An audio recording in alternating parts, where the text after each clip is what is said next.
It's Tuesday on Your View. Welcome to the show. I am Murayo Afolabi Brown. As always, I have the ladies with me. Wake it in the building. I love the hair. It's gorgeous. Thank you. Yes. Silver hair. I decided I was going to wear a hat. And I said, Let's flaunt it, Jerry. Let me do my hair. What's But up? I'm here to rant. What happened again, YK? I must rant about this, our Alagbole. I knew. Hey. No, because I watched a video of the governor opening an air road. That's true. I don't call it strip, it's a road, air road. For airports, for planes that are not even going there. Then we that we need it, we on the earth, on the ground that need it, when we are not birds. They're not doing our roads. Please, do our roads. It takes me 15 minutes to drive from point A, a 1 minute drive. Come on, don't do this to us now. Help us, answer our ministry. Alagbole and environs. We are begging you. We are begging you. Let me need that. No.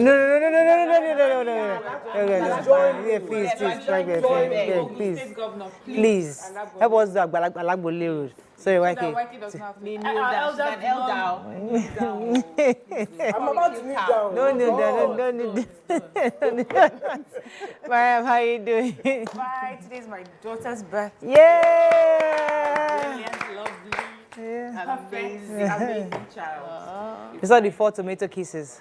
Yes. We call her Aima Tomato.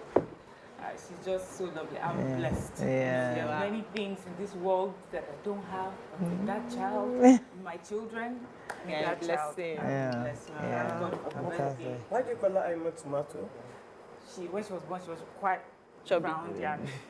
So her name is Aima, and then goes well with tomato. So I am a tomato as well. Ah, nice. Cool, nice. How are you doing, Obiajulu? Happy birthday, Aima, our twin. Yeah. Aima Kaima, so I'm going to go home and share the news. I didn't even know today was her birthday. I will send our gifts later. She's 9. 9. My God, she's 9. 9 already. Already. But yesterday when I got home, I brought out my bell. And I was yes, we saw I'm doing it. sales Social till media. the 30th of June. So come and buy everything, Salah sales. Everything on my page is going for sales. The hair, the body oils, the clothes, the snacks, everything on sales. Please come and patronize me. This is a serious matter. I wasn't speaking English. I was mixing English, Pidgin, Igbo, everything. I will come. Hausa self, you need to give me some lines for my Hausa customers. Please come and support my business. Fantastic. Thank you. I came to support you. Yes, you did. YK came to the trade fair. Oh, wow. And you got some nice pieces. I bought an outfit. Yeah. I only wanted to go to Obiaju's It was shop, my- but yeah. everyone was stopping me. Along the way. So the money I would have used for your shop. It's It's okay. now spread it. It's okay, it's okay. God bless you, ma. Oh, fantastic. That's good. I'm doing well. I'm doing very well. Let's go on a quick break. When we come back, we go through the front pages of the papers. Stay with us. We'll be right back.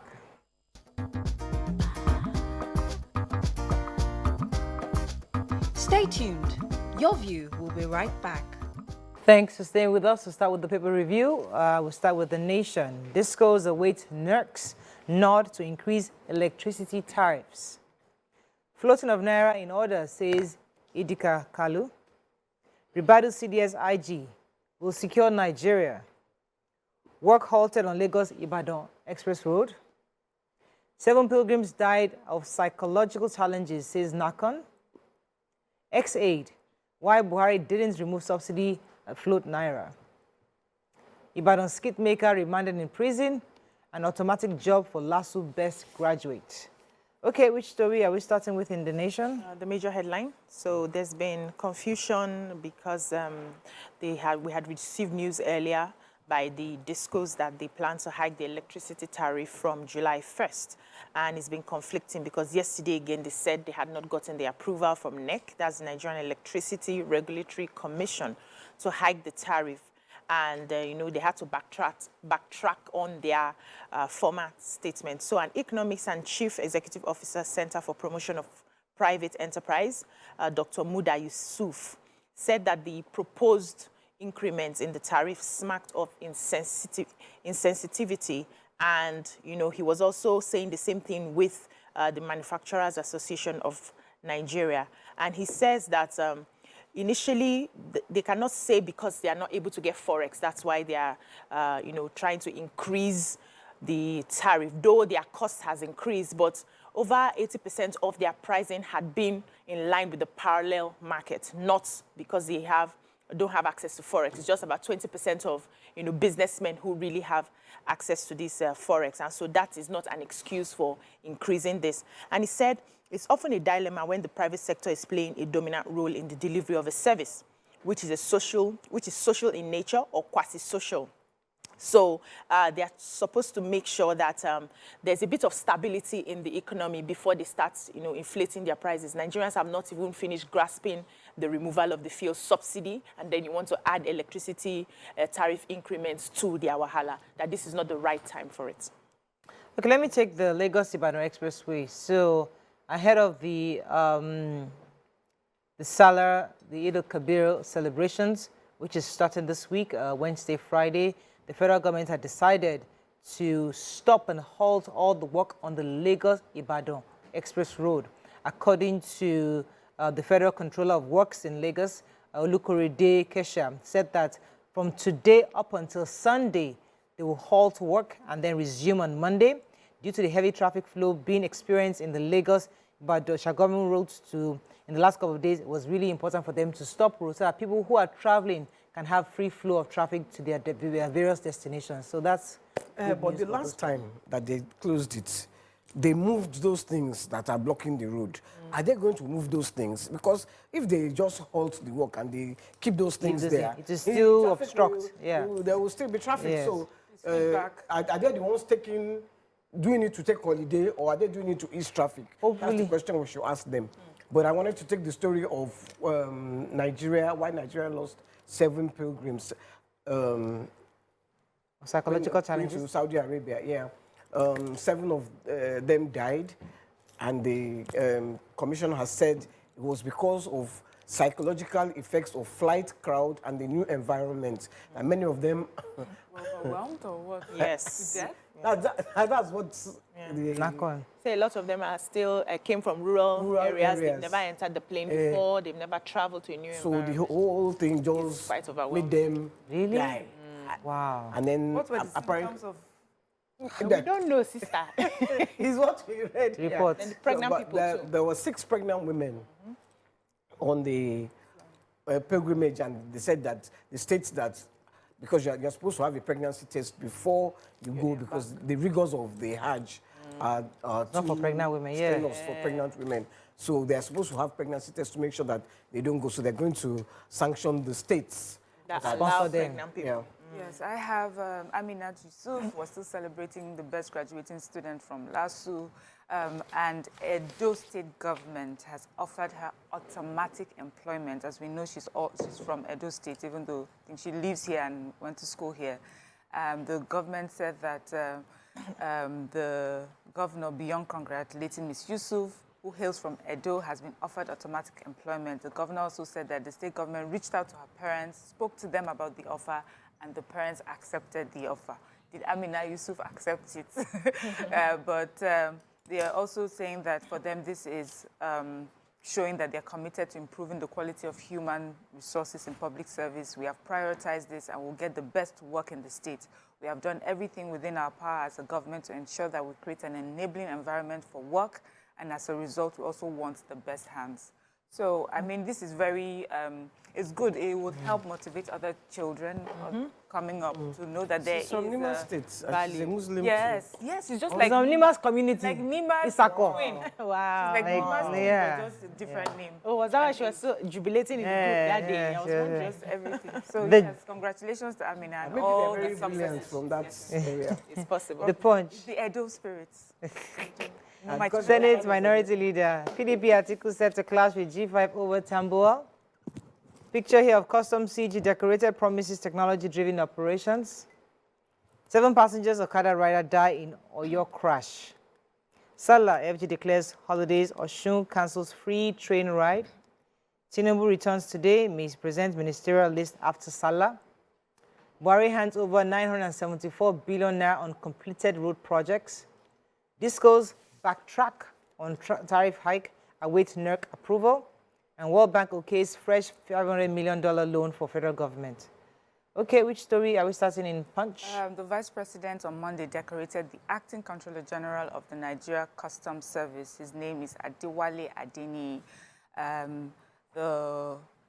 While expressing hope that, so the Vice President is happy. He says that Adeni's decoration, his appointment is a morale booster for officers in the service, congratulating him for bringing professionalism back to the Nigerian customs. And also, he says that his appointment will help other officers aspire to occupy the pinnacle of their profession. So apparently, he is a serving, customs officer. And so it just shows like the natural progression when you get to the top of your level and then you get the very top job. Unlike other cases where you bring in, someone outside the service. So they feel that this would really help, boost the morale of all those who are working there. And I think that's very important to do so, because I feel that if you're not part of the service, really, there's some things you may do a good job, but you have that teething period of trying to, acclimatize. He has also said, the new controller acting has said that that the last 8 years they've seen some progress.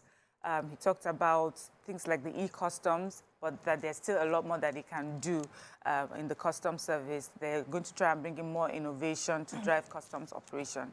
So we wish him all the best, and for him and for our country. Well, are they acting because they haven't been confirmed by the Senate? Is that why they call them the acting? Honestly. Yes, you need confirmation for you to take up. So the president, Bola Tinubu, if you recall, he was in France for a new global financing act, which he had signed in France. And then he said he had gone on for a private visit in the UK. His aides have said that he's expected in Nigeria back today to spend in time for the Salah celebrations. Although he should be going back to Abuja by Friday, but the people, according to his aides, he should be returning back to Abuja maybe by Sunday to resume work on Monday. According to his aides also, they're saying that there's a very strong possibility that he will be in the next few days, announce the ministerial list, which has been keeping closely to his heart. Nobody really knows to his chest, said that he kept a core of his ministers to himself, heavily influenced by his kitchen cabinets, the special advisors, but they're really expectant that in the coming few days, we'll be getting the list of ministerial appointments to be submitted to the National Assembly for their approval. Can we guess? Can we do like a guessing game? Yeah, we could do, yeah. So let's talk about the 7 passengers that died in a crash in Oyo State, in Ogbomoso, the Oyo State, in Oyo State. It was a commercial bus and a truck driver. The commercial bus was trying to overtake the truck, lost control on a narrow road, hit the truck, and somersaulted 5 times. And how many of them died? Some of them, okay, you have to go. There were 21 passengers in the bus, and 7 of them died. All right, let's go on a quick break. When we come back, we continue with our review. Stay with us. We'll be right back.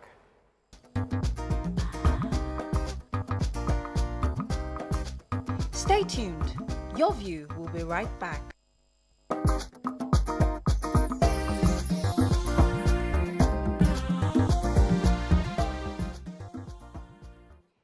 Thanks for staying with us. We're still reviewing papers. The Punch, So the federal government has declared Wednesday, June 28 and Thursday, June 29 as Eid al-Kabir holidays. And it was announced in a statement yesterday by the Permanent Secretary, Ministry of Interior, Oluwatoyin Akinlade. And, he had urged Nigerians to make sacrifices for the development of the country, as done by Prophet Ibrahim. And he said, in the spirit of special occasion during which we commemorate the great virtues of obedience, sacrifice, and faith, as exemplified by Prophet Ibrahim, peace of Allah be unto him, Muslims and indeed all Nigerians are to enjoin to make sacrifices for the growth and development of our communities and our great country, Nigeria. And then they went ahead to say that the Osun State government has said that the free service train for holiday makers, which they normally do once in every year, has been cancelled because they had a train accident around the Abeokuta-Lagos Old Gorge line, and that caused the blockage. So there's work ongoing there now. Some parts of the track is not, trains cannot, take that area of the track, and so they are not able to have the free train ride for the people for that time. Then once they are done with the work, they can continue. Okay, Tracks. cool. Daily Sun. Buhari's ex-aide reveals fuel subsidy secret. NIA ex-DG fight back. Open can of worms. Tinubu will secure every inch of Nigeria, says Ribadu. Enugu targets $2 billion in diaspora and investment forum. Shake-up in NAF. Appoints new branch chiefs, AOCs, spokesmen, and others. Abia. Otis sets up panel for recovery of government funds. Government suspends Lagos-Ibadan Expressway construction. FG warns security agencies against use of torture, cruel treatment of detainees. I have Nuhu Ribadu. That's our newly appointed National Security Advisor, and he has assured that the administration of Bola Ahmed Tinubu will secure every inch of Nigeria. I'll take that again. He assures us that this administration will secure every inch of Nigeria. And he gave this assurance yesterday during the handing over, the taking over ceremony. He said that the administration has an enormous responsibility of securing Nigeria, stabilizing it, and ensuring peace in all parts of the country. He also says that to do this, of course, he has to work. We have to do this work together. He says work has been done before. They will consolidate on what has been done because security is a continuous project, and so they would have to work with them, with what has been done before and with all of us to secure our country. The former NSA, that's Major General Monguno, congratulated him, and he said that that Ribadu is well-equipped, well-qualified, well-educated, and has very deep understanding of the complexity of the security challenges bedeviling this nation. And he also said that he's happy to, the way he's retiring, he says he's giving Nuhu Ribadu a proper brief of what he's done, and he's also happy to be retiring, without any issues and also in good health. And he wishes Nuhu Ribadu a successful tenure, working as, and also wishes that at the end of his tenure, he too would retire in good health. Right. Okay, so the federal government has warned security and law enforcement agencies against the use of torture and other cruel, inhuman, and degrading treatment of detainees in their custody. This was said by the Solicitor General of the Federation SGF and Permanent Secretary, Federal Ministry of Justice, Beatrice Jedi Agba, at the event organized where she doubled as a chairperson of the committee. She all called on stakeholders, both in the public and private sectors, to speak with one voice against the perpetrators of torture and for all who suffer in their hands in order to build a better and more humane society. So I'm happy that at least somebody is speaking up against these things, and it's just for public and private sector. So that means that all these are security agencies, that are security offices, and you get to arrest somebody. You cannot torture or dehumanize people who are who are in detention or who you've detained. So I'm happy that somebody is speaking up against this. Okay, another story, moving on now to Vanguard. Forex challenge driving petrol price towards 581 naira per litre. I delayed petrol subsidy removal to allow Tinubu and APC win poll, says Buhari. 10 drown as boat capsized in Akwa Ibom State. Shake up. NAF appoints redeploys 98 officers of air rank. Salah FG declares Wednesday, Thursday public holidays. FG renames airports after Buhari, Usman Danfodio, Awolowo, and others. We're coming after you, NSCDC. Reads Riot Act to thieves. And Salah FG suspends further work on Lagos-Ibadan Expressway till July 3rd. Okay. Major headline. Major headline. So, there are strong indications that we may have to pay more for our fuel. As the same marketers are benchmarking their cost against the rising exchange rate. They spoke yesterday, said the Naira keeps depreciating, and the implication is that there would be an increase, which, we've started experiencing the increase, but it may go higher. They said that the average pump price now is 500 per litre. and the exchange rate is about 661 to a dollar. That also has moved. So now the filling stations have adjusted their prices to 492 to 495 in places like Lagos, contrary to the 488 we started buying after the subsidy removal. But some places, they further adjusted to around 515. Outside Lagos, the pump price has gone as high as 650 per litre.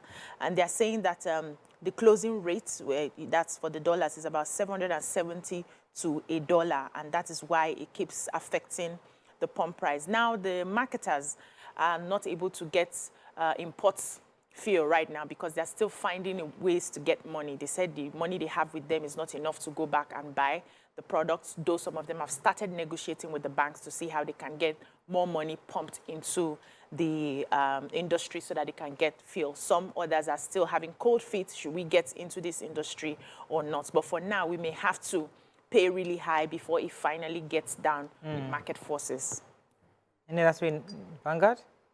Renaming of our airports. Okay. So I'll just take the names for some. So we have the Maiduguri Airport, which has been renamed after our immediate past president, Muhammadu Buhari. So that will be called Muhammadu Buhari Airport going forward. In the Port Harcourt International Airport is named Chief Obafemi Awolowo, and the Nasarawa Airport was named after the late founder of Sokoto Caliphate, Usman Danfodio. We have the Benin Airport, and is named after the late Oba of Benin, Oba Akenzua.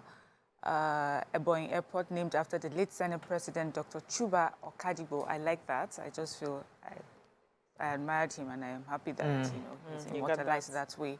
And then we have the Akure Airport, Olumiyiwa Bernard Aliyu, Duse Airport, Muhammadu Nuhu Sanusi, Gombe Airport, Brigadier Zakari Mai Mallory, Ilorin Airport, General Tunde Diagbon, good too, and Kaduna Airport, Hassan Usman Kassena, Right.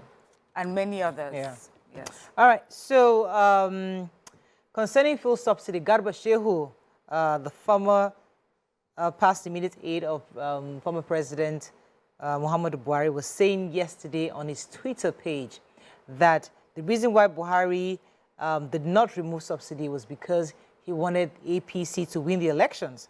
According to him, he said that yesterday many opinion polls and survey conducted back in February 25th showed that APC would have lost the elections, and removing subsidy at that time will be disastrous to the party. Therefore, that's why the president was quite silent on his removal of subsidy.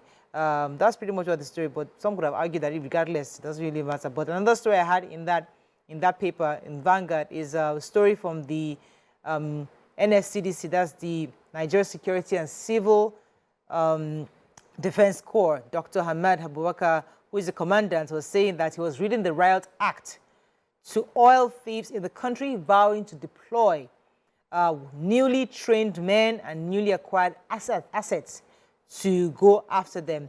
According to him, they have trained over 10,000 personnel who are ready to take on the oil thieves head-on, and with new weapons handling and special tactics in the past 2 years. So he's launching out this 10,000 and saying that he's reading the Riot Act to all the oil thieves, and he's going to clear all our clear our country and arrest all these oil thieves and ensure that they are brought to book going forward. Okay, no fewer than 10 people were reportedly killed when an outboard engine boat capsized off the coast of Umbo local government in Akwa Ibom State. 5 of the 10 victims were from one family, mother and her children. Apparently, the boat did not have any life jackets.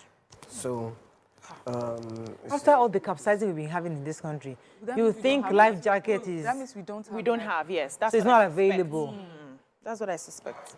Final paper... terrible. Which state was this, YK? Akwa Ibom. Nigerian Tribune, subsidy removal would have cost APC 2023 elections, says Buhari's aide. 7 died, 15 injured in Oyo Ogbomosho Road accident. Abuja Electricity Distribution Company denies tariff hike. Alleged sexual exploitation, court remands skit maker Trinity victims' parents in prison. The anti-money laundering, CBN directs banks to increase surveillance on politically exposed persons. Kano residents protest further demolition of buildings. Lagos Blue Red Lines to commence operations in August. Salah consumers lament high cost, scarcity of tomatoes and pepper.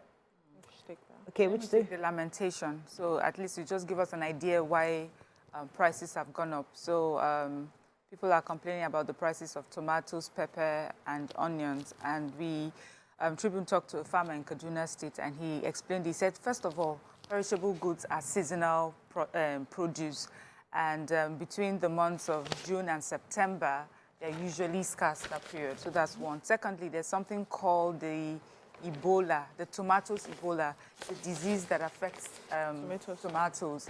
And because of that, there's reduced supply of tomatoes. He also definitely mentioned insecurity, especially in most northern parts. He even says that in Zazzau Emirate, many farmers have left farming because of insecurity. So all this put together has affected the availability and price of perishable goods this period. Prices are crazy. Carrots to make the stew then. I mean, Carrots cheaper than tomatoes. For now. The basket of carrots cheaper than a basket of tomatoes. you know how expensive facts. Another You have to run. food capsizing in Calabar.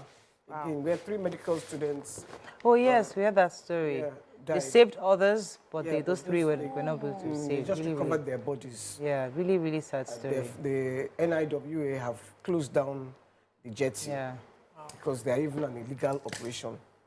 That's all we can take on Front Page Review. When we come back, move on to our guest for today. Stay with us, we'll be right back.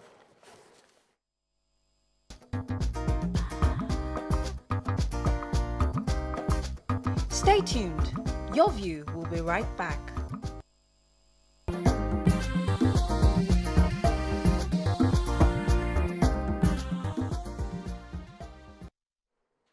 Thanks for staying with us. Join us on the show is the head enterprise banking, Stanbic IBTC, Olajumoke Bello, and Executive Director, Stanbic IBTC Trustees Limited, Emi Agaba Oloja. Welcome, ladies, to the show. Thank you for Good to have you. I'm going to show you a very short 45-second clip before we go into our questions. Watch this.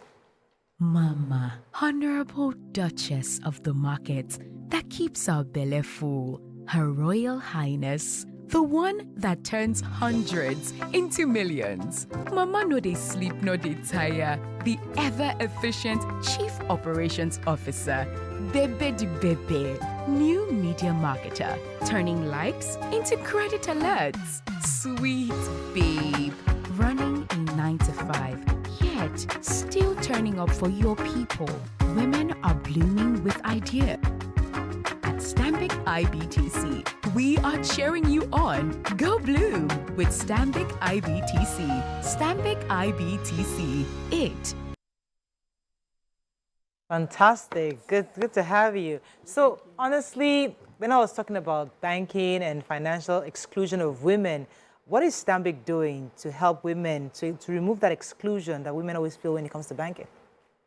So at Stanbic IBTC Bank and Stanbic IBTC Holdings, we realize that women have been excluded from financial services. A lot of women, 41% of women do not have access to finances.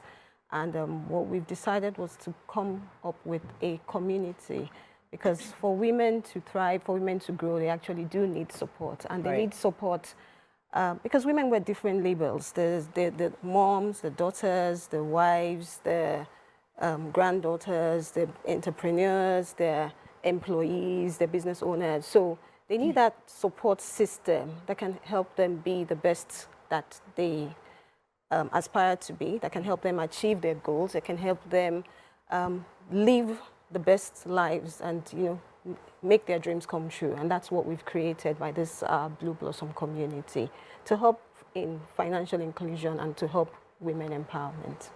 So what is this Blue Blossom community about, and how can one get that account opened, the Blue Blossom account? So What's the benefit? it's actually more than an account. So it's an offshoot of our Blue Blossom account. So because we realize that when you open an account, it just ends there. But when you give a community, you give a platform that offers financial and non-financial benefits, allows women to connect with other women, peers, it gives them mentoring, it gives them access to to advise, to support from people who have actually walked that journey before. So that's what we've done by creating this community. So yes, you can have a Blue Blossom account, but actually the community is thriving with more people who do not even have the accounts, because we're looking at it from the spectrum of what we offer in Stanbic IBTC Holdings, the end-to-end financial services that we provide. So you have people who have pensions, who are members of the Blue Blossom community. We have people who have our wealth services, who are also members of the Blue Blossom community. But you have people who actually are businesswomen who have their account, who then are able to tap into all the additional benefits of this Blue Blossom community. So for me, Amy, I'll be asking, like, hearing about the Blue Blossom community or account, people will say, banks are doing that. We know we have them, all these communities for women. What is different about this community compared to all the others, or women accounts, women community that banks are rolling out these days? Okay, so for us in Stanbic IBTC, like Jumoke said, we're an end-to-end financial service provider. So we have products and offerings tried and tested over the years, 160 years old. We're part of the Standard Bank group globally. So we're able to not only just meet with you financially, we also have leverages of our partners. So it's not just about just accounts. It's wellness, it's your fitness, it's about your health. And the beauty about the community is that you learn from each other.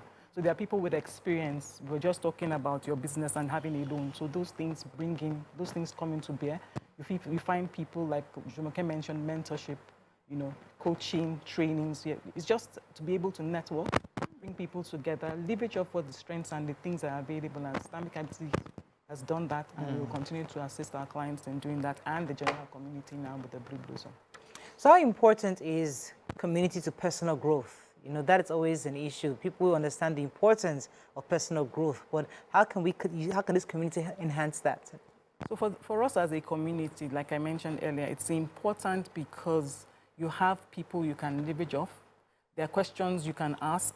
If you wanted to do something now, right, you wanted to buy something, we're just talking about carrots and the likes, and you wanted to buy something, or you heard something about stew and things, because you've heard it from someone, you are able to trust to some extent, even have guidance and direction as to what you want to do. So you're not just going by yourself. You're walking through people that have tested. So that opportunity of a community, you learn from people that have learned.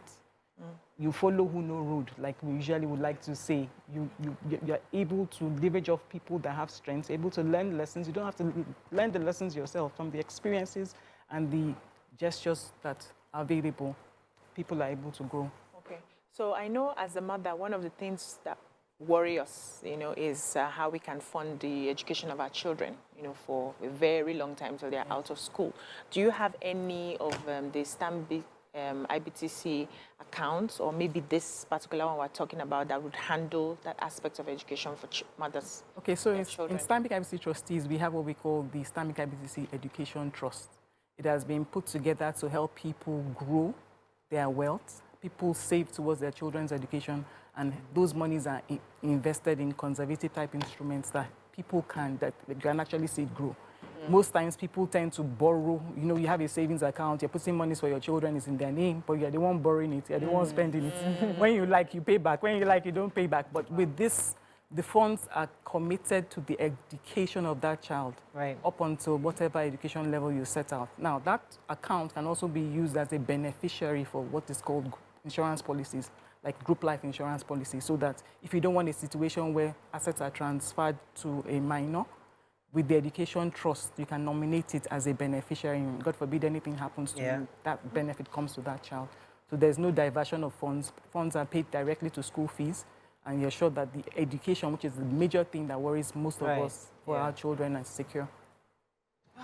So for me, like all these communities, sometimes they scare me. I'm like, all these different people I do not know about. How would I get on there and be comfortable? Like, are there any tools in the community that will help someone who's a bit shy, to find herself in a new environment and, also be able to enjoy the benefits of being in that community? So what you're talking about, the community helps you bring is networking. So simply put, networking is where you meet people. I've seen you guys all on TV before, but I've never met you. But now we can interact, we can engage, we can share ideas.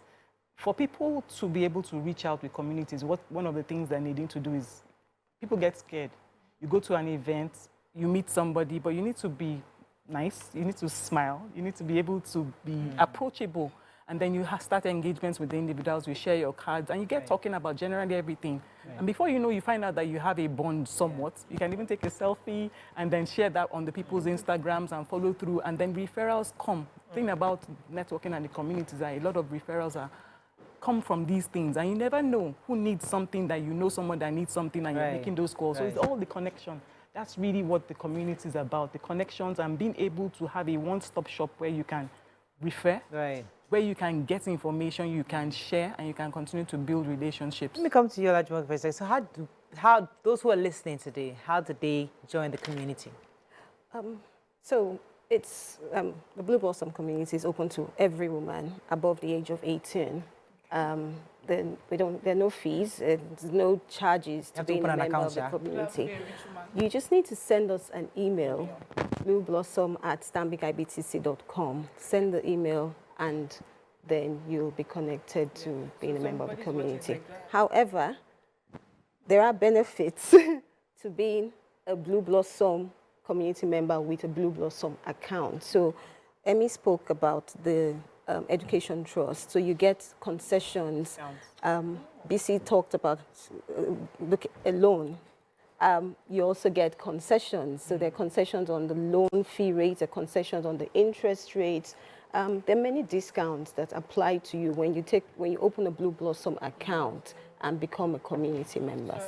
Interrupting you earlier, but I just wanted to know, many Nigerian women are watching, and some, we like to categorize ourselves. There's a certain type of woman. Does she have to have a lot of money? Does she have to have a lot of education to come to that community? So Miriam, remember when you watched the advert, you said you loved it, and it cut across all facets of women. You could see the woman, the mother, the market woman who was like the yaologia. You could see the children. You could see the influencer, the social media YouTuber, the career woman, the professional woman. So it's for every woman. Every woman can be a member of this community. If peradventure you have a pension account, can it be converted to the Blue Blossom, or you would have to open another account known as the Blue Blossom? So your pension account is your pension account. It's strictly for pension. Retirement savings account. You can't touch it except you attain the age of retirement, either 50 or whatever works in your organization.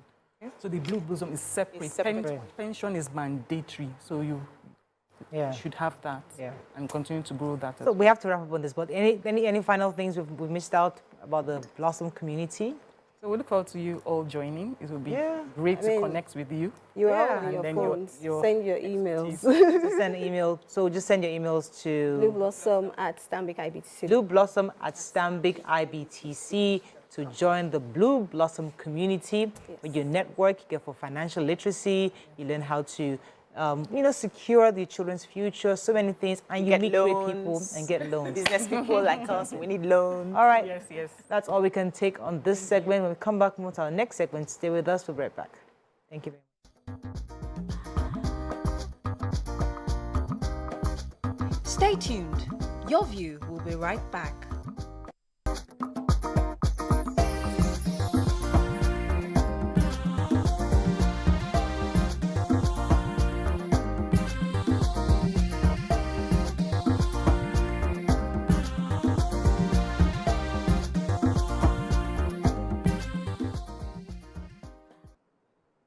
Thanks for staying with us. So very recently, the Acting Inspector General of Police, Inspector General Egbetokun, recently said that they're likely to withdraw police personnel from VIPs. And in addition to that, he's also suggesting or proposing that all police officers, especially those who are on convoy, must obey traffic lights, and they must also adhere to the traffic laws.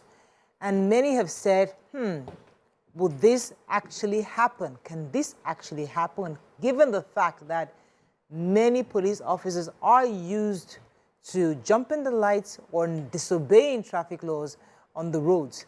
What are your thoughts on this? I know that in Lagos State, many years ago, former Governor Fashola had tried to ensure that no sirens in Lagos State at the time, and it was effective. But obviously, subsequent administrations came in, and that was obviously scrapped, and now you still hear siren all over Lagos. But is it possible? Can this really happen? Would the police adhere to these pronouncements? It's still being considered because the acting IGP has said that he will constitute a committee to fine-tune the modalities of the execution. So we're still seeing how that will be happening. But in the meantime, what are your thoughts on this pronouncement? Do you think is right? Do you think the police would obey? You can call us on the numbers on your screen, 081-270-53687, 091-390-76948. You can also tweet to us at TVC Connect. Please hashtag your view TVC so we can read your tweet. What are your thoughts on this, your initial thoughts? So I think it's a welcome development. I think for us to have a sane society, everybody must work together. All hands must be on deck. Especially the people who are making the laws must be seen to be obeying the laws that they make. And that's the beauty of rule of law. We can no longer have a society where the laws are not for everybody. There are people who are above the law. If you say nobody should take one way, we shouldn't see public officials taking one way. They are not, it's not an ambulance service. We understand when it's an ambulance, there's a medical emergency, and then you see people clearing the road for one way. That's understandable.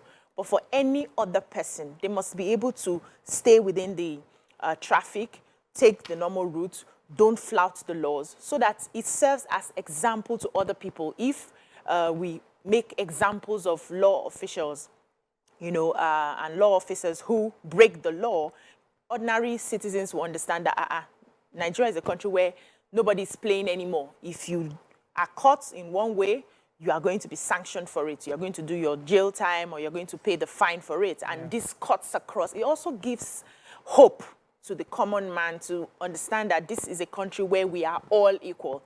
And I understand that, of course, we are not all equal, but in certain things like, you know, obeying one law or the other, it should be that everybody is equal. That gives confidence in the system, that gives confidence in the government. So I like that this has been proposed. I just hope that you do not just be mere talk.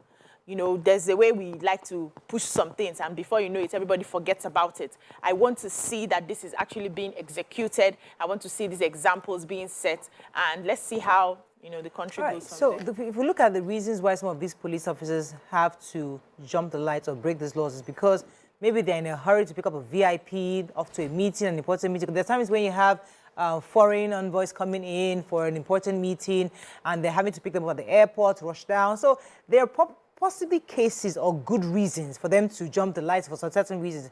I mean, what are your thoughts on this? Do you think that regardless of who they're carrying, they should actually still obey the law? They're carrying. There is no good reason. Yeah. For me, there is no good reason. I've seen them on numerous occasions taking one way. And they do it with such Confidence. Impunity. And then, you see, and this is why when I keep saying it must start from the top, and it will trickle down to the rest of us at the bottom. Because if I see you in a position of power, you are obeying traffic laws. Tomorrow, I will not disobey the traffic laws. Yeah. I will stay on the... But if I see you who are in a position of power doing it, then I can do it too. Because it is leadership by example. Yeah. Until we learn this thing, we will not go forward as Nigerians. You say you do... look, one of the things they're saying is we have to cut down the cost of governance. Then you are Senate president. You have convoy of about 20, 30. You're not even president. You are only Senate president. Oh, come on. Who is looking for you and who wants to kill you? Exactly. Nobody. What are you afraid of? What are you afraid of? If you're doing your job, nobody's going to kill you. Stay with your 2 cars and let people start to respect you. Half of the police are now protecting you. Only you, one person. Kilo day. So I hope that Egmetokun can follow through. Yes. Yeah. But it's tough to, because, I mean, as great as this sounds, sometimes you just feel like there are some VIPs that probably need protection. You still, there's some people that they might need this additional, because we've seen where governors were attacked in this same country. We've seen where convoys were actually policemen killed. So whether we like it or not, we're still in a state of insecurity where even our VIPs don't feel totally secure. So maybe some of them will still insist on needing these officers around them, don't you think? So I do want to start this way, but let me just respond to you. True, there are people who would still need protection, police protection, or look like they have some form of protection around them.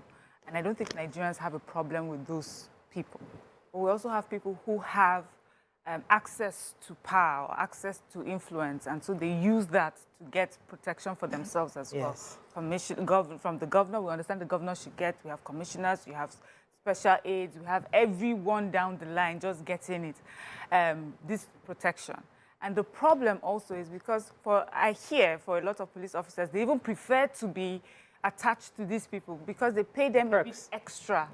So this thing that has been said is nothing new. We've heard other IGPs when they start. These are the sort of rhetorics that we hear. So the only difference, I'm hoping that this time around, it will be implemented. Amen. It will take a lot to implement it because he's now not going. He's not talking to regular Nigerians. He's talking to the ogas. He's talking to the politicians, to the governors, to the commissioners, who may very well call his bluff and tell him, you don't know what you're saying. So I like that he has said it, but let us see how this actually plays out. We've seen a governor push this in this state, and it worked.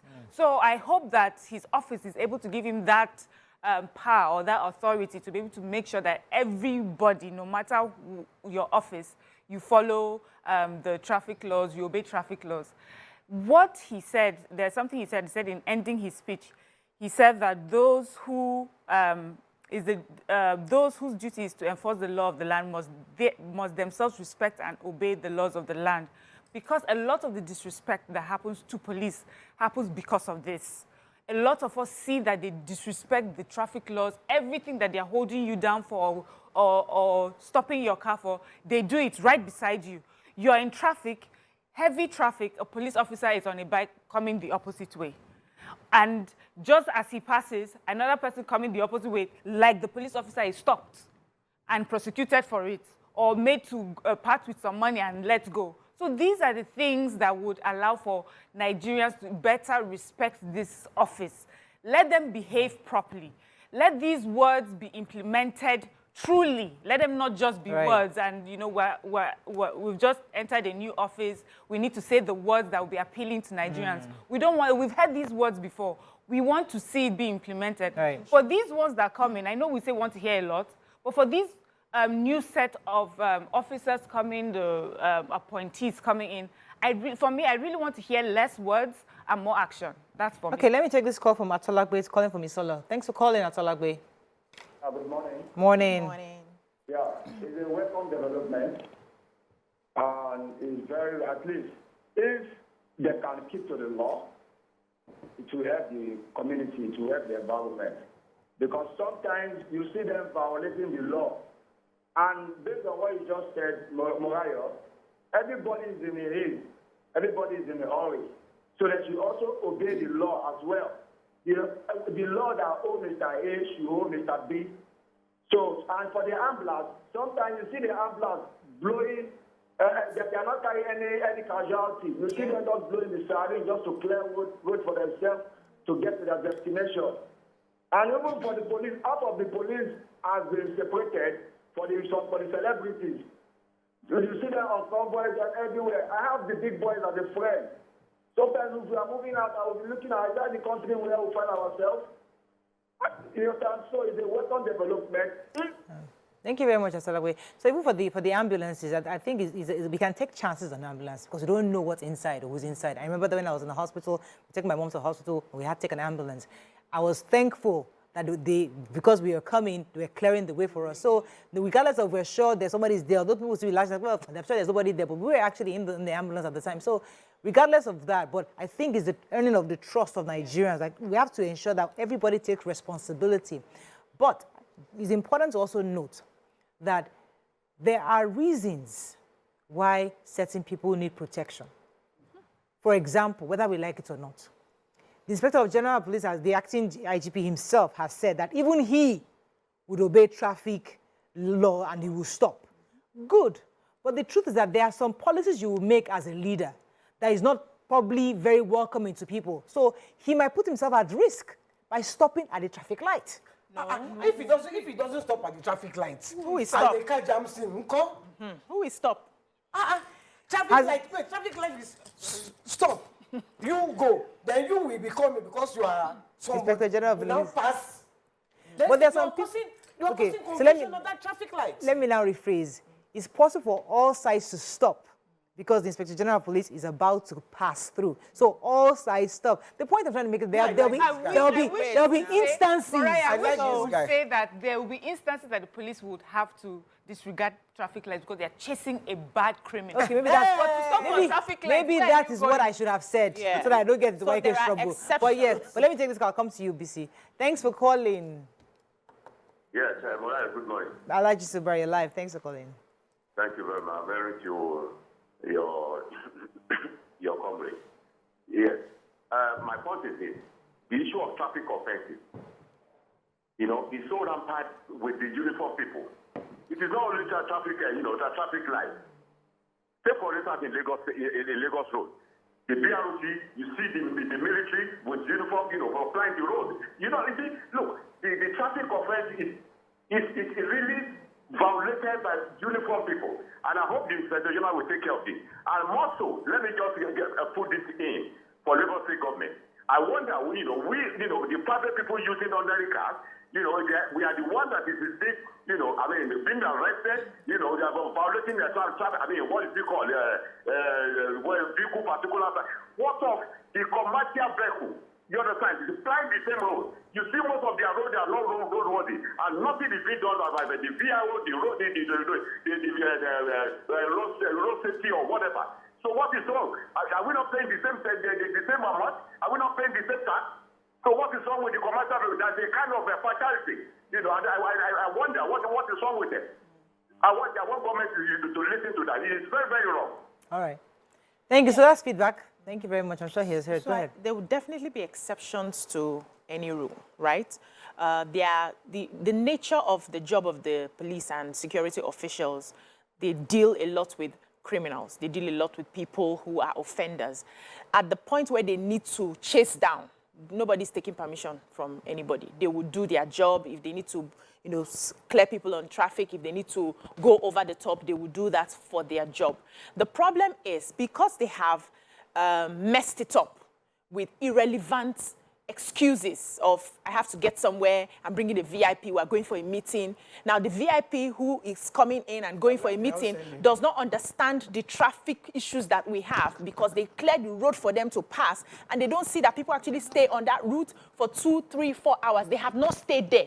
If they stay there 1 time, 2 times, they will start having conversations on how to fix the road to solve the problem. Drop from heaven. No, wait. They were in this country. No, but they know that they are very clear. Because they don't face it. You're not getting the point. They don't face it. If you face it, you know that I'm going to pass this road when I'm coming back again. Please, where are the people? Who are the constructors? What are we supposed to do about this issue so that it makes life easy for everybody? You must face that.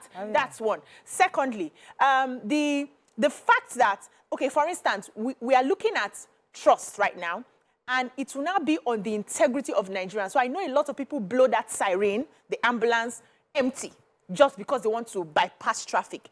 We want to trust that if you have an ambulance, there's definitely somebody who needs emergency care in that ambulance. Don't mess it up. Because at some point, we'll have security officers who will stop and check to be sure the ambulance has something. No, wait, you must not stop the empty ones, Unko. How do we now verify that people are not using ambulance and siren?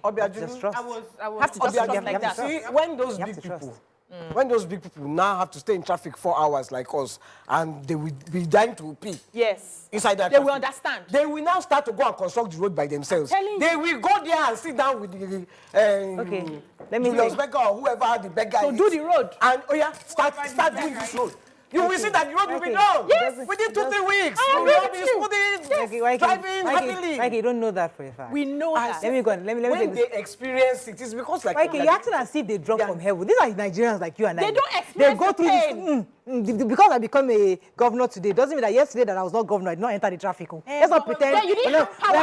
We're in this same No, you Nigeria didn't together. have power yesterday when you were not governor to influence anything. We've been entering Let me take traffic here. We don't Yakub. have power to influence. Good morning, Yakub. But when Thanks I for become a calling. governor, I have power. You're live. Go ahead. Good morning, everyone.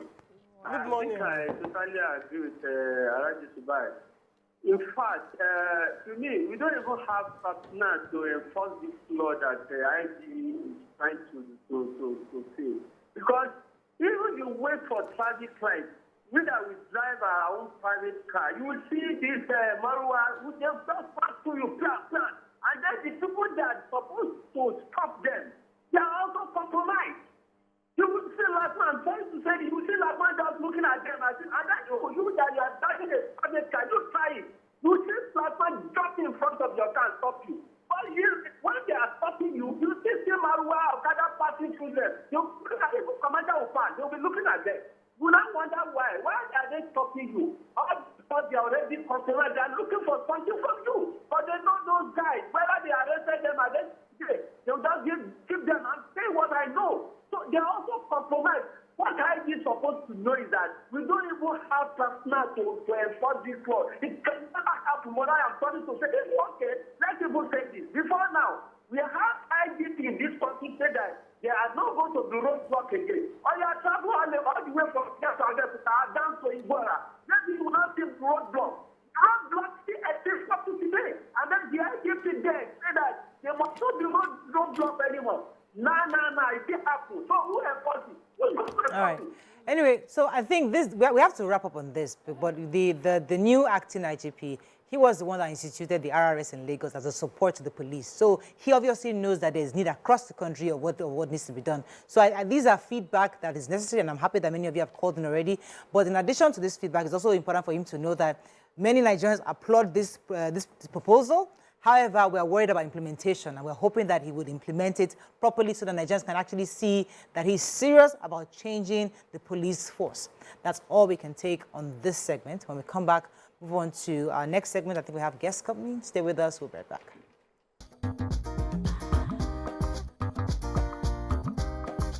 Stay tuned. Your View will be right back.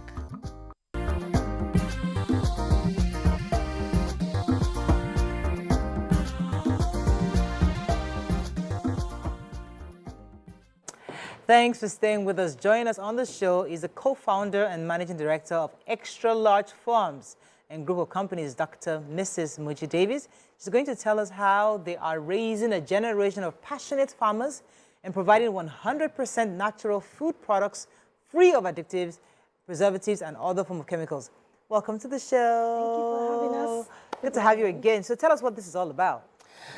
Yeah, Extra Large Farms is a body of people that have come together to rebrand agriculture, not only in Nigeria, but in Africa. We are here to wear a new apparel for agriculture. We're here to attract as many people as possible to the fact that this thing is possible, is doable, it's achievable, and you can make good success out of it. Wow. So let's have a look into how you started, just a brief, because you've been here before, and the locations you've covered so far. Oh, well, we are majorly, right now, we are majorly into crops farming, animal husbandry, then we process, package, and sell our products. But like I always say, Extra Large is not just about farming, it's about, adding value to agriculture. So you find out, you get our products and you see them that they are 100% natural products. So because the thing is, we've discovered that there is so much health benefits that you can get from foods that are free of chemicals. And when I talk about chemicals, it starts from the farm. The excessive use of fertilizers, and then it goes to the processing area. You had so much preservatives, colorings, flavors, and all that to food. And food that is supposed to, provide nutrition to people ends up jeopardizing their health. So what we've tried to do at Extra Large is we want you to get the food in the most natural form so that when you take it into your system, you get all the nourishment and you end up staying very, very healthy. So that's what we've been doing so far in the past 16 years, to the glory of God.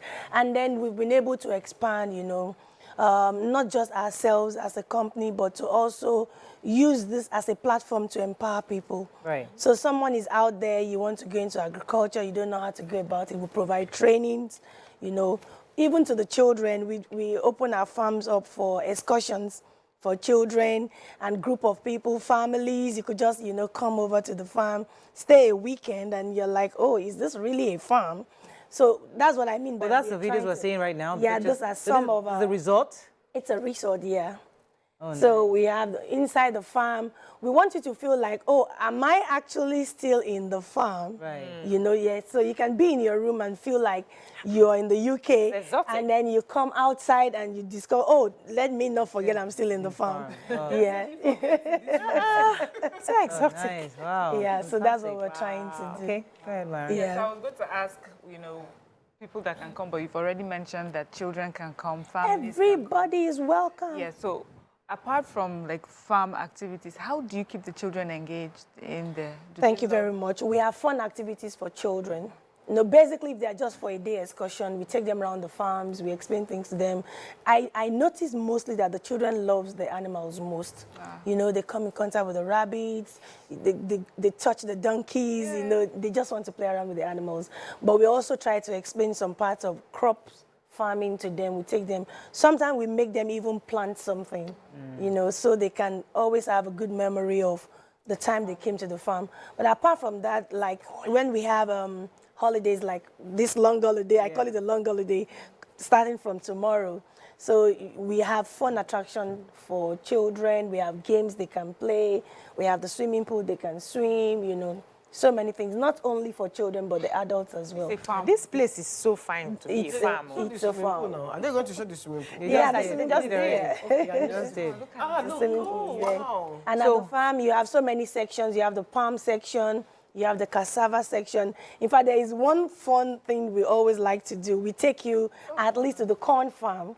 So you get to harvest the corn by yourself. And then we cook it fresh for you. I love You're going to drink palm wine. We have somebody go tap it early in the morning. And you just, you know. We have to go on holiday. You need to be. Because how affordable is it? I hear there is a business side to holidaying with you. What is... Thank you so much. And she was just talking about how affordable it is. It is very, very affordable. Like, as affordable as if you have 10,000, there's something you can do, like a whole day tour, for example. Wow. You know, it's as affordable as that. Then talking about the business side of it. Now, this is a resort. It's a farm. It's sitting on, I don't want to mention the number of acres. It's really large. And that's why we call it extra large agri-tech city. Oh, so it's a city, you know, so we want you to have a feel of my whole life can be in a farm. You understand? So we're having schools coming down there. Like I've told you the other time, we have cinemas there, we have games there, we have waterfall there, we have everything right inside the farm. As of today? Yes, right now, as I'm speaking to you The right corn now. on the bed. Somebody put it here.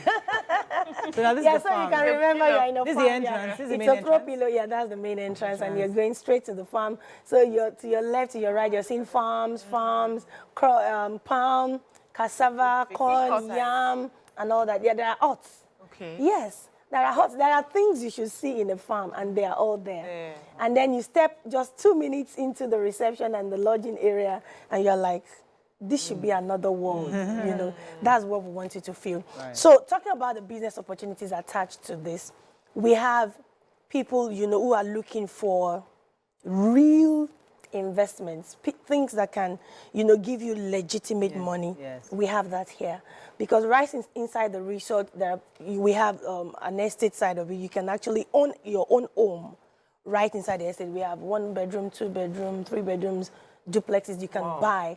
And the advantage of that is we know that you would not be living there all day, you know. So you can actually make money off that. So when people come in, you know, for their holidays, for retreats and all that. For example, right now we have only 50 rooms in the whole facility.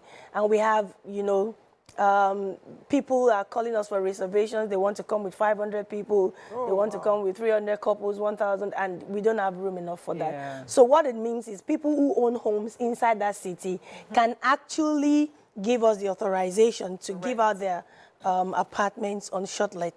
So, and it means that you'll be making so much money on that than your regular house you built wherever else. Maybe what you're supposed to earn in a year on your annual rental is what you now earn here within 4 or 5 stays.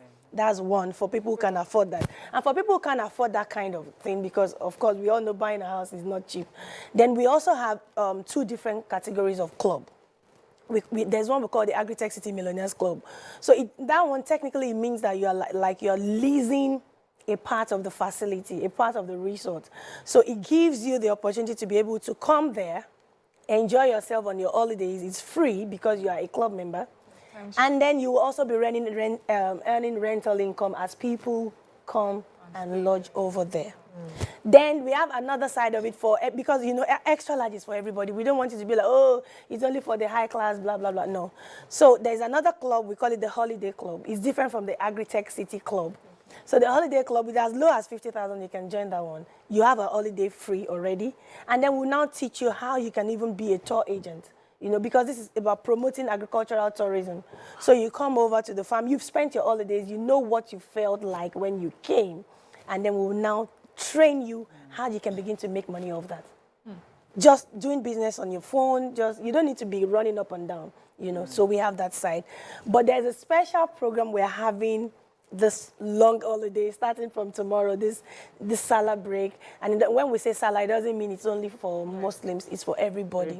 So we are giving out very fantastic offers. You know, people can come around, come and have another feel, come and see what farming is now, you know, in this century, what it means to be in the farm. Come for your holidays.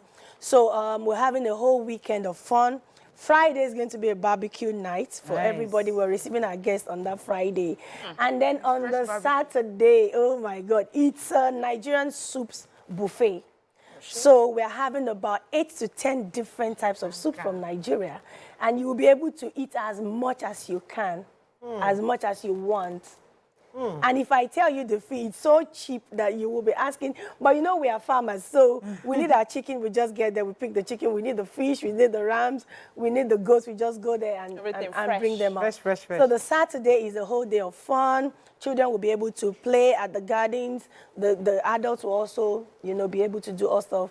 Your horse ride, your camel rides, your movies, your cinemas. There's a live band that will be playing. And of course, the food, the buffet. And then on Sunday, you know, the location of this resort is about 35 minutes from Covenant University in Ota. So we are very close to the border. From Extra Large Agritech City to the border is about another 20 minutes drive. So on Sunday, we are taking our people on another fun tour. I call it a cruise. And we'll be riding down to the Benin Republic at Cotonou. Guess where we're going? We're going to the beach. Wow. On Sunday. Yeah. So Friday to Sunday is a whole weekend of fun. And then you can even choose to arrive before then. Wow. And all those things I'm talking about. It's a lot. I would love to. Absolutely. To be honest, even we need to go together. Yes, we need to welcome. I gave you free tickets already. We'll come.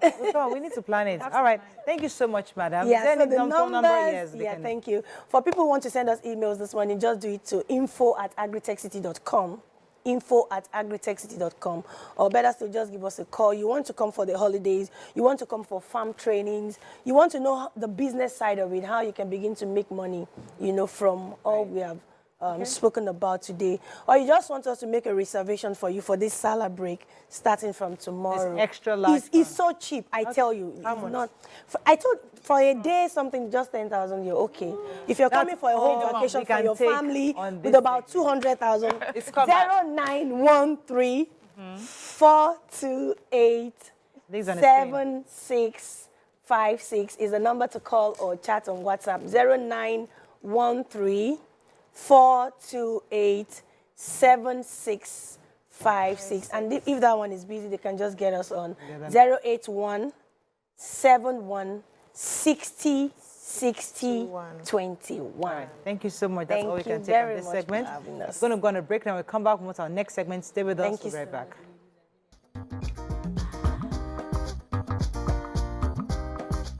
Stay tuned. Your View will be right back.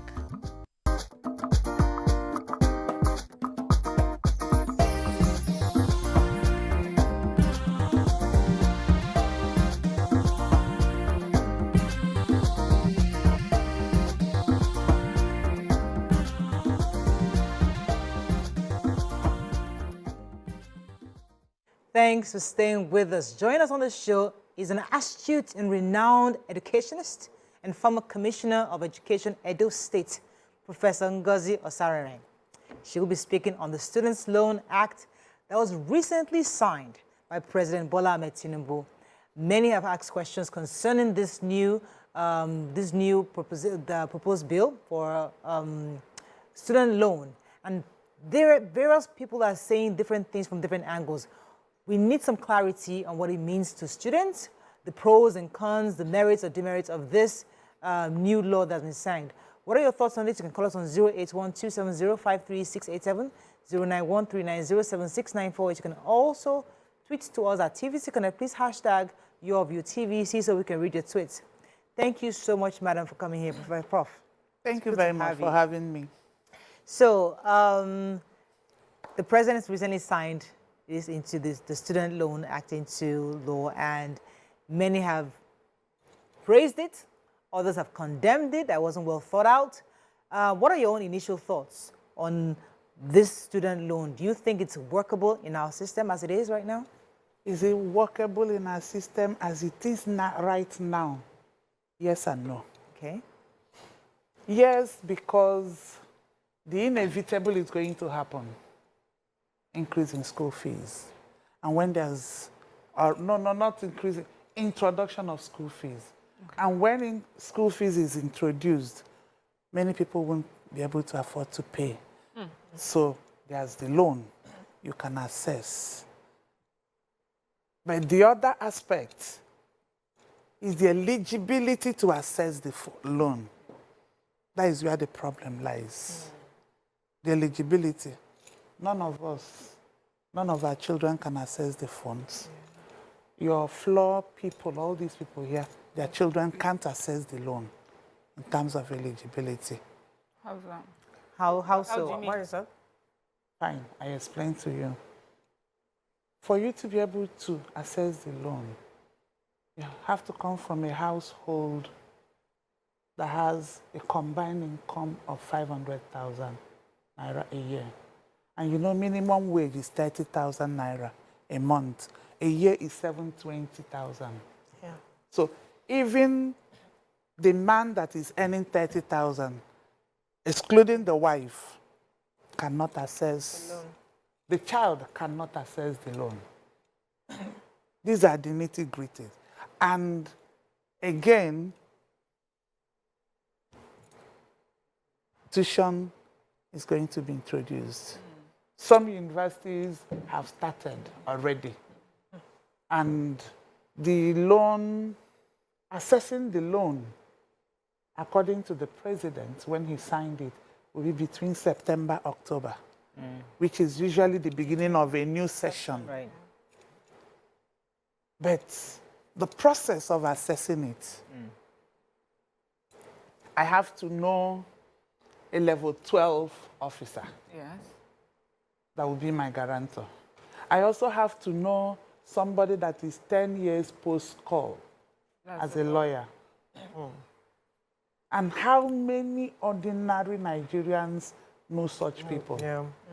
You know them, I know them, but our children are not eligible. The people that are eligible don't have access to the people that will be their guarantors. The people that are not eligible are the people that are, and I don't know. And for me also, I think one of the things I've heard people say is how many Nigerians, because they have to also have guarantors, how many Nigerians are willing to put themselves up as guarantors? Yes, because you're supposed to start paying, they say, two years after NYSC. 2 years after you service, you and I know that many young people don't get it. Even, okay, we now have a lot of them going into tech and all that and all doing things on their own. But will they have been stabilized enough Let me And we are talking of 500,000. Prof, let me introduce this argument people have made. Let me I've said those who disagree with you will say, for the guarantor, for example, somebody say many people, if they have to travel abroad and go to a foreign university and they say provide a guarantor, some find a way to get this guarantor because once they need that, they need it for a visa to travel, the guarantor somehow come out. I'm just saying what people are saying. Somebody will find the guarantor, number one. Number two, what is the percentage? I'm just saying that those poor, these 30,000 naira earners who are also trying to go abroad, I'm just giving you an example of what people are saying. The 30,000 naira earners are not the ones going abroad. I'm just giving you, we'll discuss, we'll debate it. The idea is to have the conversation. Yes, we're looking at both sides because we all can't be on one side. No, we can't. To have a rich conversation, we need different sides of the angle. I agree. So those who are saying that there are people who, if they need guarantors, they will find guarantors they can find. Others are saying that everywhere in the world, student loan is not for everybody. Many people graduate high school, they find a job because they know that they're not eligible to look for a loan. The average foreigner will say, I don't have, my parents are not earning enough for me to have access, we're earning too much, or we're not eligible to get this loan. So across the world, student loan anywhere is not for everybody. So how would you speak to those who are saying it's not for everybody to access these loans in the first place? Why are we assuming that everybody in Nigeria should be eligible to access this loan? The preamble to this act is that this loan is to make tertiary education accessible to all Nigerian children. Accessibility. So if there's a hurdle, what I'm trying to say in essence, yes, they can have loans, but it's the conditions. The conditions. How are we going to go around it? How are we going to help? If, like you said, because they have to apply, after applying, they don't go direct. It's the dean of from the student affairs unit of the university. If there's a way the university can own it, but again, the university will not be the guarantor. That is where the problem lies. And many, many people, indigent people that need this loan will be shut out. Many indigent students will be shut out. Yeah, it also says if a household. So does that mean single parents can apply? I'm wondering if single parents, if I'm a mother of a child and I don't have a husband, or my husband died, I mean, you are the head of that household.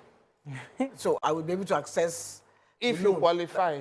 Yeah, if I qualify, that's one. Then two, because I know the way it's done abroad, it's not the parents that pay the loan back, it's the children. It's the children. Here is also the children. So, they got a job. But it's through the parents. That's what is confusing me. No, it's through the parents. No. It's the children that they're giving the loan. So what is the business of the parents if they're earning or they're not earning? No. To establish, you know, we have to have some kind of level playing ground. Because if you don't factor in the parents' angle, the affluent people will take it over. Because from my understanding, the loan is expected to be for the poorest of the poor. For low-income earning families. I understand that. And because education is a leveler, is through education that the child of the poorest man will sit in the same classroom with the child of the richest man. Yeah. And you close that gap. Through education, they become friends. But the issue here now is, how do we help in terms of accessibility? Because the whole idea is to access the loan, to access tertiary education. But how do we do that? Okay, go ahead. So, is this open for more input?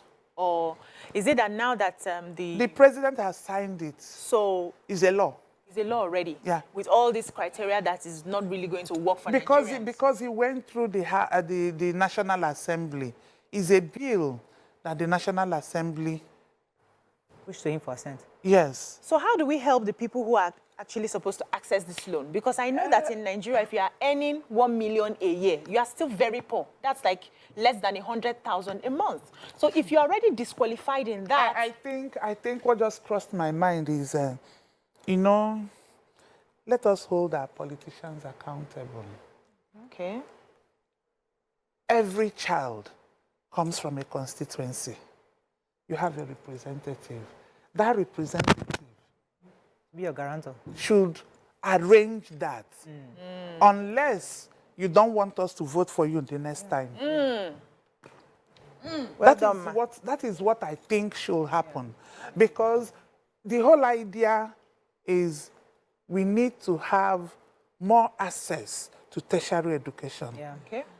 And with the eligibility clause, many of the people will not be eligible. Yes. But they have somebody that is supposed to be representing them, either in the House of Assembly or in the National Assembly. Even in the local government. Yes. As close as local. One thing that worries me is this jackpot syndrome. If I come, if I'm a student and I come and I collect the loan, and before 2 years I see visa to jackpot, that means I will not pay back. Let me even add to that, YK, because during Jonathan's period, there was U-Win for young people, also helping young people who didn't have money to be entrepreneurs. Half of them took the money and then used it for their businesses. And then they will give the Jonathan government gave them that loan, and they found that a lot of young people never used the loan for their businesses. They just spent the money. So there's also the part of the responsibility that, okay, even if government says, I will give you a loan, when you graduate, what's the guarantee that these people would actually pay back, even if they get the job? And what is the guarantee? Paying back is not a problem, in my thinking, because we all have BVN now. You can trace it. You are in the national data. Except you go to Canada. No, even if you go to Canada, you have guarantors. That's true, yeah. You have guarantors. So nobody's going to want to be guarantor. That's where I feel. You have guarantors.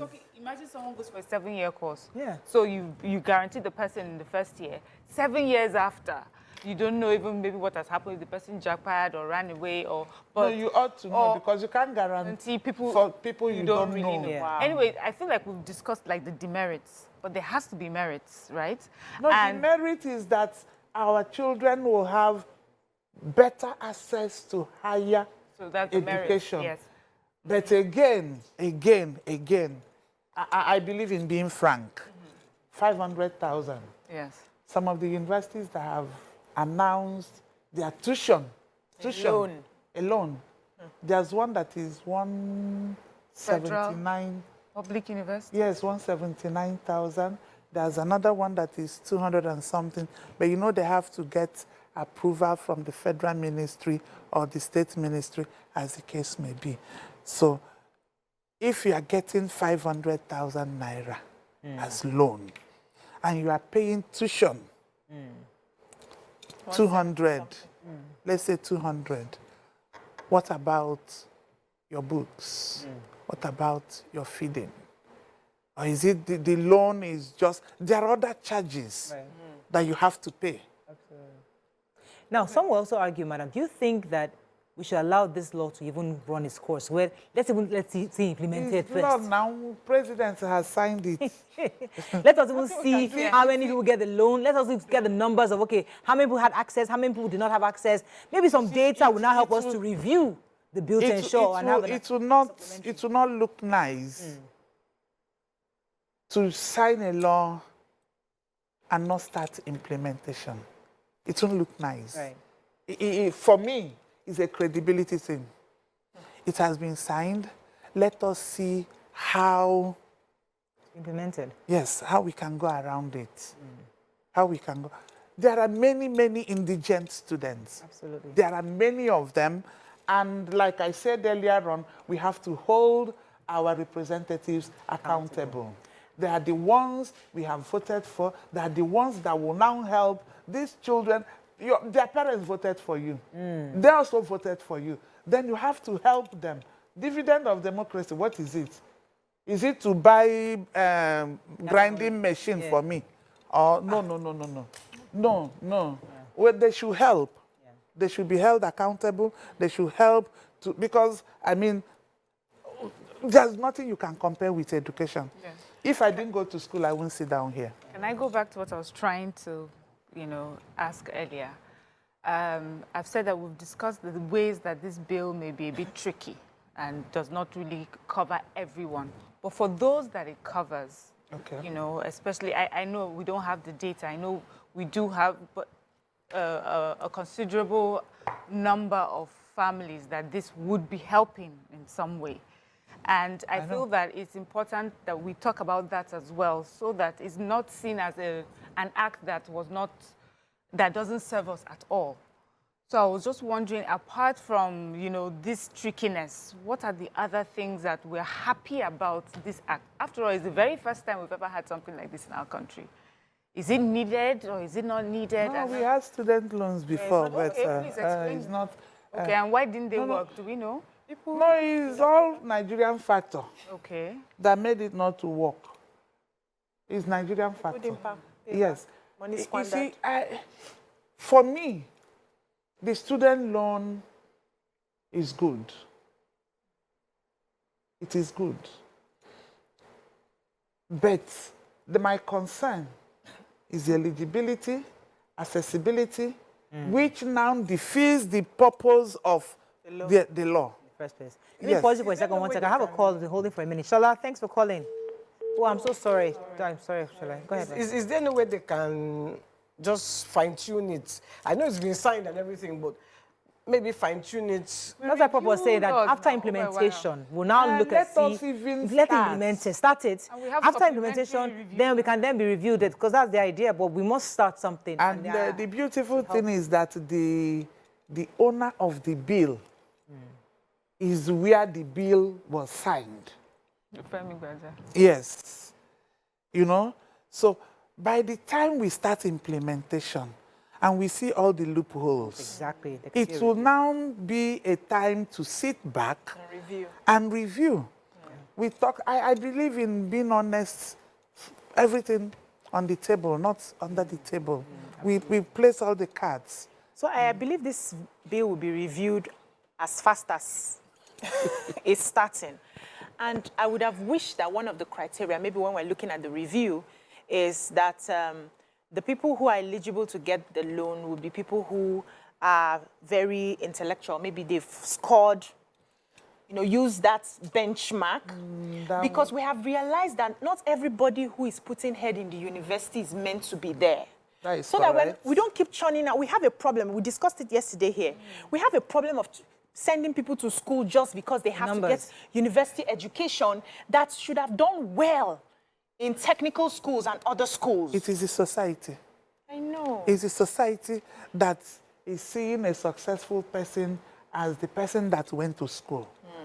And because of that, the poor woman that is selling pepper will struggle to ensure that my child, I'm also graduate. If you are in a university environment on convocation day, you will appreciate what it means to have educated. All these women we see in the market, they come with their association members, with uniform, to come and sell. Oh, mommy. Yes. Yeah. Let me pause for a second, Prof. I have Mr. Kola from Agege. Thanks for calling. Yes, sir. Good morning. Morning, sir. Yes. I want to just be part of this and then to say that, look, the act is quite an important thing. I think the previous one failed because there was no law backing it up. And this one, there is a law. We know very well that will just be the foundation for it. And we'll take up with this. I'm sure the incoming State Assembly will tinker with it. As we operate it, they will tinker, look at what is happening, and see how people, whatever bottlenecks are there. So let's please take off with this, and I'm sure we'll get better by the day. Thank you.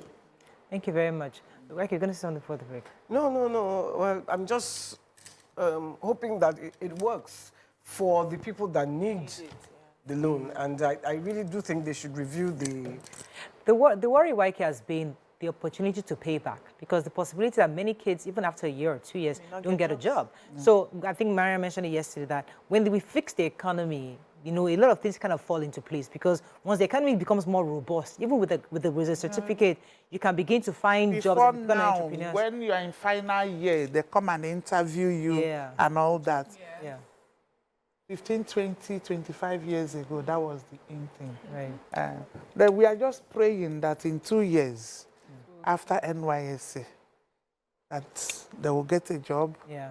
If not, they will go to jail. I always remember. After NYSC, because 2 years 2 years after NYSC. you go to jail. Because Yes, yes, there's a jail term or fine. You know, I always remember. Yes, Yeah. or fine of 500 or both. I always remember how even my family members who are doctors in the US, they came to school in Nigeria and they had good education in Nigeria. They went abroad and they got jobs as medical doctors. Their counterparts who are constantly paying loans because they don't want to go to jail in their own country, always envy us. People don't, you're just here, you're just, you know. So they've had a culture of understanding there's something called student loan.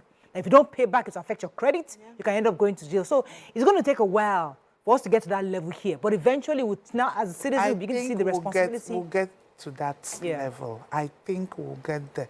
It's just that, you know, we tend to reject any new thing that we are not used to. Thank you, Prof. Yes, we reject it first before we now start saying, okay, let us see if it works. Before we even synthesize it. Because the law is side though. It's a law. And tuition. I mean, so this it will put paid to all the ASU strikes, I guess. I don't know about that. That's not. I don't know about that. That's not guaranteed. That's too far-fetched. No, I don't know about that. Because so after getting low, you now stay 17 years in school instead of 4 I don't know about that. Because you started again. You can't left undone those things you need to do and expect things to work the way Absolutely. Yes, it doesn't work. Absolutely. You can't have somebody that has been on the same salary scale since 2009 and you are charging some people to come and pay 250,000 for me to teach them when I'm complaining. You see the analogy. So it's a holistic So we still need that overhaul in the educational system. So it's not about this. This is it's just a holistic thing. 0.0. The loan is good. Those that can access it, let them access. Those that can not access, we'll pray. You know, we're a very prayerful country. We pray that God will help them.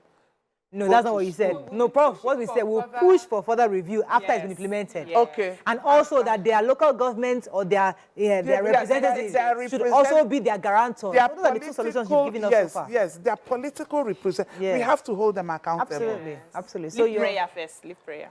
No, prayer, we can't leave. Prayer is also part of it. Because the representative may not be in the right mood to see you. So you have to pray for him or her to be in the right mood. We got to run. Unfortunately, we run out of time, Prof. But thank you. Real No, that is the way it is. And we have to, the loan is good, but the eligibility clauses needs to be amended. Yes, needs to be looked at. Don't say amended. Need to be looked.